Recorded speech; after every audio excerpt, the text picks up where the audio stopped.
Welcome again students. आज अपना unit 4 का लास्ट लेक्चर है। ट्रेनिंग एंड ऑर्गेनाइजेशनल डेवलपमेंट में जो अपना आज का ई लेक्चर सेशन है वो है आपका nature of organisational development changes. तो देखिए, हमने अब तक जितनी भी चीज़ें पढ़ी तो उसमें हमें ये नज़र आता है अब कि अगर हम एक कंपनी या ऑर्गेनाइजेशन में कहीं कुछ चेंजेस करना चाहते हैं, कुछ डेवलपमेंट करना चाहते हैं, तो हमें सबसे पहले स्ट्रेटेजिकल होके स्ट्रेटजी के साथ उस चीज़ को सोचना पड़ेगा। तो हमारे लिए इसमें कई सारे डिफरेंट डिफरेंट अजम्पशंस आते हैं कि हम स्ट्रेटेजिकली क्या से सोचें, कैसे ओडी को इम्प्लीमेंट करें, क्या चेंज हम इम्प्लीमेंट करें, क्या प्रॉब्लम का सॉल्यूशन आपको नज़र आता है। इन सब चीज़ों के रिगार्डिंग हमें कुछ अजम्पशंस नज़र आते हैं। इस अजम्पशंस और फंक्शनिंग में हमारे पास नॉर्मली कुछ लिस्ट बन के आती है। तो सबसे पहली चीज़ उन्होंने देखी कि किसी भी ऑर्गेनाइजेशन में यदि चेंज को इम्प्लीमेंट करना है या कहीं देख मेजर प्रॉब्लम नज़र आती है, वो आती है टीम्स में यानी ग्रुप्स में। तो अगर हमें कहीं कुछ चेंज करना है, सबसे पहले तो वो करना है टीम यानी ग्रुप्स को, ना कि इंडिविजुअल्स को। फिर जो आपका चेंज है, जो आप चेंज करना चाहते हो, जो डेवलपमेंट करना चाहते हो, आप सोच रहे हो, वो आपके गोल्स के साथ अटैच होने चाहिए। इन अप्रोप्रिएट कंपटीशन को रिड्यूस करते हुए होना चाहिए और इस तरीके से होना चाहिए कि यहाँ पे प्रॉपर कोलैबोरेशन के साथ, एनवायरनमेंट के साथ इस चेंज को इम्प्लीमेंट हो, उसकी स्ट्रेटजी बने और उसको एग्जीक्यूशन मिले।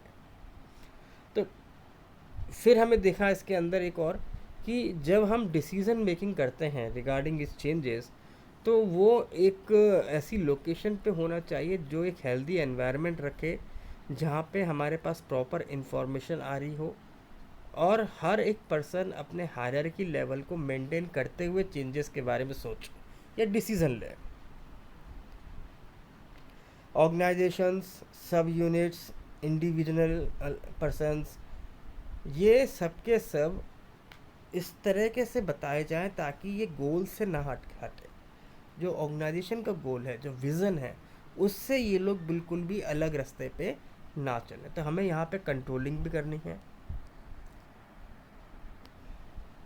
अब इस कंट्रोलिंग के लिए ज़रूरी है जो इन्फॉर्मेशन आपके पास आ रही है, जो रिसर्च और डेटाज आपके पास होते हैं, वो सही समय पर इन सही लोगों को कम्युनिकेट किए जा सकें, म्यूचुअल ट्रस्ट को डेवलप हो सके, कॉन्फिडेंस लेवल बढ़े।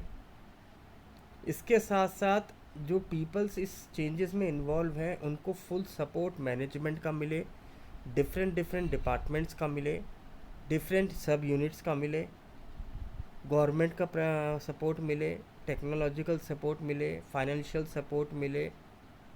तो ये सारी चीज़ें जो हैं हमें नज़र आती हैं अंडर दिस अजम्पशंस। तो आप देखिए इसके अंदर हमने जैसे पहले बात करी थी कि यहाँ पे हमें 6 अजम्पशंस मिल रहे हैं, तो यह हमें 6 अजम्पशंस ही मिल रहे हैं, 1 2 3 4 5 और 6। यहाँ हमें 6 अजम्पशंस मिल गए। अब टेक्निक्स ऑफ डेवलपमेंट, कौन कौन से टैक्टिक्स आप यूज़ कर सकते हैं फॉर एक सक्सेसफुली ऑर्गेनाइजेशनल डेवलपमेंट। तो यदि हम कॉमन थ्रेड्स की बात करें या टेक्निक्स की बात करें, तो यहाँ हमें कुछ टेक्निक्स दिखी। जैसे फर्स्ट आती है आपकी सेंसिटिविटी ट्रेनिंग, जिसको हम लोग कहते हैं लेबोरेटरी ट्रेनिंग। इसके अंदर हम एनकाउंटर और टी ग्रुप्स, ये 2 ग्रुप्स हम बनाते हैं। इस ट्रेनिंग का जो मकसद है वो ये कि हम एम्प्लॉयज़ के बिहेवियर को चेंज कर सकें रिगार्डिंग चेंजेस। तो इस मेथड में हम क्या कर रहे हैं, हम एक अनस्ट्रक्चर फॉर्मेट के साथ ग्रुप्स के को इंटरेक्ट कर रहे हैं। यदि आपको लगता है कि जो पर्सन इंडिविजुअल्स हैं उनके अंदर अवेयरनेस नहीं है और वो ये चीज़ों को नहीं समझ सकते, तो हम टी ग्रुप यानी टीम्स को लेके चल सकते हैं। जो ये आपकी टी ग्रुप है, ये can affect more realistic self perception. ये जो ग्रुप होगा ये ज़्यादा पर्सपेक्टिव होगा, यानी हम इंडिविजुअल्स को इग्नोर कर रहे हैं, अब हम ग्रुप्स को लेके चल रहे हैं। तो ग्रुप्स में हमें ऐसे लोगों को चल रखना है जो कि पॉजिटिव हों और थोड़े से रियलिस्टिक अप्रोच के साथ काम करते हों। दूसरा आता है आपका सर्वे फीडबैक। सर्वे फीडबैक क्या कहता है कि सर्वे फीडबैक मेक यूज़ ऑफ क्वेश्चनायर्स। आप कुछ क्वेश्चनायर बनाइए। क्वेश्चनायर आप चाहें तो ओपन एंडेड बना सकते हैं, क्लोज एंडेड बना सकते हैं, चॉइस वाइज बना सकते हैं, रेटिंग वाइज बना सकते हैं, डिक्टोमस बना सकते हैं यानी यस और नो के बना सकते हैं। तो आप जब भी ट्रेनिंग कराना चाहते हैं या कुछ चेंजेस करना चाहते हैं तो आप वहाँ पे पहले क्वेश्चनायर्स को फिलअप कराइए। उन लर्नर्स से, उन टी ग्रुप वालों पे जिस पे हम टेस्टिंग करना चाह रहे हैं, टी ग्रुप यानी टेस्टिंग ग्रुप जो है, हम उनकी परसेप्शन को एनालाइज करें, उनसे उनकी एटीट्यूड के बारे में हमें पता चले। कहीं कहीं कोई डिस्क्रिपेंसी अगर आपसे रह जाती है तो उसके बारे में आपको पता लग जाएगा। और कोशिश करिए कि यदि आपको गैप्स मिल रहे हैं तो उन गैप्स को भी हम आइडेंटिफाई करें और उनका सॉल्यूशन निकालना शुरू कर दें। देन आता है आपका team building. Team building utilise high interaction group activities. तो इस टेक्निक के अंदर हम क्या करते हैं, हम ग्रुप्स को इंडिविजुअल्स के मुकाबले हम यहाँ पे टीम्स को बिल्ड करते हैं, उनको ग्रुप एक्सरसाइज देते हैं, कोशिश करते हैं कि डिफरेंट लोग इंडिविजुअल्स ग्रुप में जब काम करें तो उनके बीच में आपस में एक हेल्दी रिलेशनशिप डेवलप होना चाहिए, एक ओपननेस होनी चाहिए। यदि किसी प्रोजेक्ट को कंप्लीट करने में या चेंजेस में अगर एक पर्सन को लग रहा है ग्रुप के मेंबर को कि यहाँ पे हमें कोई हर्डल हो सकता है या हमें इसके रिगार्डिंग कोई स्ट्रेटेजी बनानी चाहिए, तो उसको कोई फियर नहीं होना चाहिए अपना आइडिया देते वक्त। तो ये ट्रस्ट और ये ओपननेस हमें उस टीम ग्रुप के बीच में बिल्डअप करनी है।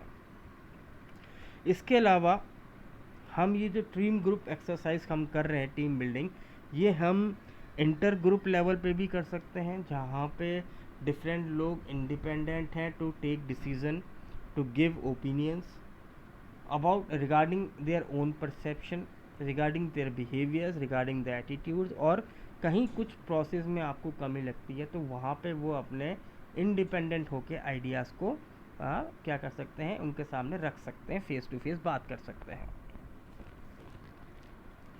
देन आता है आपका inter group development. Inter group development क्या कहता है कि इस टेक्निक के अंतर्गत हम ऐसे इंटर ग्रुप को डेवलप करते हैं जो कि जिनके अंदर ये एटीट्यूड को हम चेंज कर सकें, जिनके एटीट्यूड को और उनके परसेप्शन को भी चेंज कर सकें। तो हमने यहाँ पे देखी 4 टेक्निक्स। सेंसिटिविटी ट्रेनिंग यानी कि लेबोरेटरी ट्रेनिंग, जिसके अंदर हम एक कस्टमाइज्ड लेबोरेटरी बना रहे हैं। हम यहाँ पे कुछ लोगों को इंडिविजुअल्स नहीं, एज ए ग्रुप उनको काउंट करते हैं और उनको टेस्टिंग ग्रुप्स के तौर पर रख के उनके अंदर क्या करते हैं, बिहेवियर को हम चेंज कर सकते हैं रिगार्डिंग द चेंजेस जो आप सोच रहे हैं। दूसरा आपने देखा कि आप सर्वे फीडबैक कर सकते हैं, आप ये पता कर सकते हैं कि किन एम्प्लॉयज़ को क्या क्या चेंजेस की रिक्वायरमेंट है, क्या वो चेंजेस को अडॉप्ट करेंगे नहीं करेंगे, अगर कोई कॉन्फ्लिक्ट नज़र आता है तो आप तो डिफरेंट क्वेश्चंस के थ्रू आप इन चेंजेस के बारे में अपने एम्प्लॉयज़ की राय, एडवाइस ले सकते हैं, उनका लुकआउट सोच सकते हैं। फिर हमने देखा टीम बिल्डिंग। टीम बिल्डिंग के थ्रू भी हम क्या कर सकते हैं, एक सक्सेसफुल चेंज को इम्प्लीमेंट कर सकते हैं। हम यहाँ पे क्या कर रहे हैं, इसके अंदर हम टीम मेंबर्स जो होते हैं वहाँ पे हमें उनके बीच में ट्रस्ट डेवलप करना है, ओपननेस एनवायरनमेंट रखना है, ताकि यदि किसी पर्सन को कुछ कमी लगती है तो वहाँ ओपनली होके वो उस आइडिया को दे सके। फिर हमने देखा 4th टेक्निक आती है इंटर ग्रुप। तो यहाँ पे भी हम क्या कर रहे हैं, चेंज को एग्जीक्यूट करने के लिए, सक्सेसफुली ऑर्गेनाइजेशनल डेवलपमेंट करने के लिए हम क्या कर रहे हैं, लोगों के बिहेवियर को चेंज कर रहे हैं थ्रू इंटर ग्रुप। तो जैसे अलग अलग ग्रुप के अलग अलग लोगों को एक साथ जोड़ रहे हैं, तो वो हम लोग इंटर ग्रुप में कर रहे थे। अब आता है आपका इवेल्यूटिंग द इफेक्टिवनेस ओडी। कैसे हम ओडी की को इवेल्यूएट कर सकते हैं। तो ओडी जो है आपका इस require an on going long term effort to being about lasting change in technology. तो जब भी हम अपनी ऑर्गेनाइजेशन डेवलपमेंट की बात करते हैं, चेंजेस की बात करते हैं, तो सबसे पहली बात तो ये, it is a continuous process. ये एक लॉन्ग टर्म प्रोसेस है क्योंकि ये इसको करने में टाइम लगता है।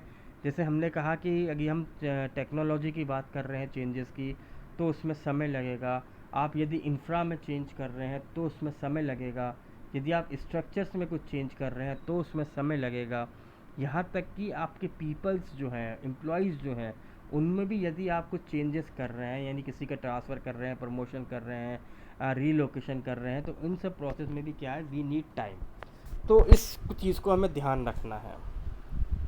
जो मैनेजर्स होते हैं वो can measure the effectiveness by comparing the result of the programme to the goals before it was implemented. तो यदि जो अच्छे मैनेजर्स होते हैं, जब ये ऑर्गेनाइजेशनल डेवलपमेंट को जो चेंज करने वाला प्लानिंग था, पार्ट था, उसको इम्प्लीमेंट करने से पहले मैनेजर्स गोल्स को आइडेंटिफाई कर लेते हैं कि क्या ये चेंज हमारे गोल्स को अचीव करेंगे या नहीं करेंगे, क्या हमारे गोल्स को ये मैट करेंगे या नहीं करेंगे। यदि मैट नहीं कर रहे तो क्या मोर प्रोबेबल या फिजिबल सॉल्यूशन हम उनके लिए और ढूंढ सकते हैं। तो क्या हमें प्रॉब्लम नज़र आ रही है और उस प्रॉब्लम का सॉल्यूशन हमने क्या इस प्लानिंग के अंदर या चेंज के अंदर लिया है या नहीं लिया। ये सारी चीज़ें एक अच्छे मैनेजर के अंदर देखी जाती हैं। तो ओडी बेसिकली क्या हुआ, it is an expression of managers effort. तो एक जो मैनेजर है, जो पर्सन इस चेंज को इम्प्लीमेंट करना चाह रहा है, उनका ये एफर्ट है। तो यहाँ पे हमें नज़र आता है मैनेजर क्या होना चाहिए, फ्लेक्सिबल होना चाहिए। फ्लेक्सिबल कैसे होना चाहिए, जो कि सडनली होने वाली अनअवॉइडेबल सर्कमस्टांसेस को एनालिसिस कर सके और उसके पास उसको देखते हुए प्लानिंग न्यू क्रिएट हो सके, स्ट्रेटेजिकली डिसीजन मेकिंग वो कर सके। इन सब चीज़ों को हमें क्या करना है, यहाँ पे इवेल्यूएट करना है, देखना है। तो कौन कौन से हम कह सकते हैं, जैसे कि आपके पीपल्स का क्या बिहेवियर है, क्या परसेप्शन है, क्या इन सब चीज़ों को केयरफुली टैकल किया जा रहा है, नहीं किया जा रहा है, क्या हर पर्सन ऑर्गेनाइजेशन अपनी स्ट्रेंथ और वीकनेस के हिसाब से चेंजेस को इम्प्लीमेंट कर रही है, क्या हमारे जो थर्ड पार्टी कंसल्टेंट्स हैं क्या वो क्वालिफाइड हैं चेंजेस को इम्प्लीमेंट करने के लिए, एग्जीक्यूट करने के लिए, जो इन्होंने डायग्नोस किया है क्या वो सही किया है, और क्या आप अपनी टीम वर्क पे फोकस कर रहे हैं, नहीं कर रहे। ये चीज़ें एक अच्छा मैनेजर जो है इवेल्यूएट करता है। फिर आता है एनालाइज द डिस्क्रिपेंसीज। तो इसके अंदर हम देख रहे हैं कि जो भी आपने डायग्नोसिस किया था टुवर्ड्स द चेंजेस, तो उसमें हम देख रहे हैं कि कौन कौन सी प्रॉब्लम या डिस्क्रिपेंसीज हम देख रहे हैं कि हमने वो इन चीज़ों का भी एनालिसिस किया या नहीं किया। तो what is happening and what should be happening.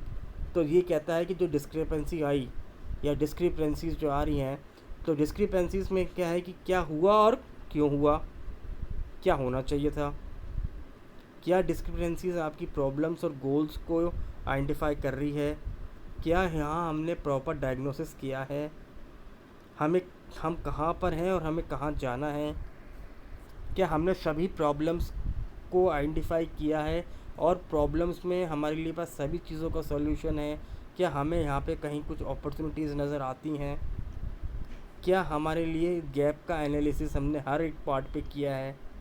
तो ये सारी चीज़ें बीइंग एज ए मैनेजर आपको करनी है।